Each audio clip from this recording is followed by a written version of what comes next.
Hey Internet, so I've often heard my art described in terms of realism. That's realism with a lowercase r, or how accurately it portrays the physical, external world. And one wouldn't be wrong to describe my work in such a way, since I am inspired by real things that exist in a real world, and I do attempt to render my subjects as accurately as possible based on what I observe. However, I avoid using the word realism when talking about my work because it has a very specific meaning within the context of art history that carries with it certain connotations I would argue are not applicable to my style. Big R realism was an artistic movement that arose in the 19th century, primarily concerned with representing the objective truth of the visual experience in reaction against the subjective ideation of romanticism, with its emphasis on the mythical and the metaphysical. In contrast, realism sought to strip away any form of spiritual sentimentality and elevate mundane, everyday experiences to a level of prestige usually only reserved for history paintings that glorify the church, monarchy, or state. That isn't to say that painting and sculpture prior to the creation of realism didn't look realistic, because it most certainly did and had for nearly 2 millennia. The change was more of a conceptual shift with regards to the subject matter the artist chose to depict, with artists taking inspiration from the here and now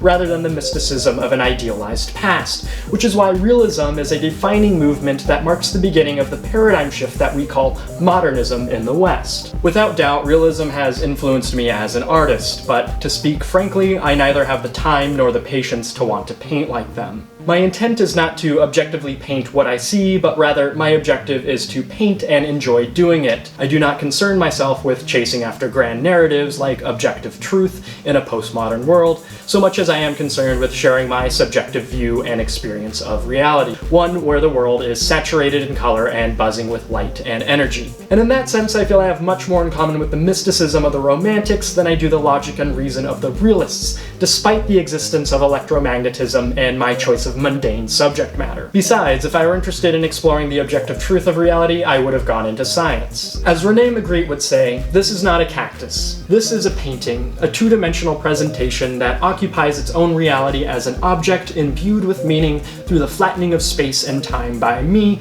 the artist, focused on little more than the strategic placement of pigments spread out across stretched fabric simply because I enjoy the act of painting. If I wanted realism, I would have become a photographer and let the camera make the images for me. I wouldn't have wasted the thousands of hours I have on learning how to paint a picture when a fraction of a second would have sufficed with the aid of a camera. After all, it was the invention of the camera that ultimately killed off realism in painting, but it didn't kill off painting itself. Instead, the camera liberated painters from the futile pursuit of mimetic objectivity and ushered in a radical new era of painting that we call modern art, which culminated with the invention of abstract expressionism, a genre of painting still being practiced to this day. But not by me. No, it's not that I don't like Greenbergian abstract formalism, so much as I don't care for the elitist gatekeeping surrounding it that so many people find intimidating and off-putting. Not to say I can't appreciate a good abstract painting, and in many respects, I envy those painters who can paint non-objectively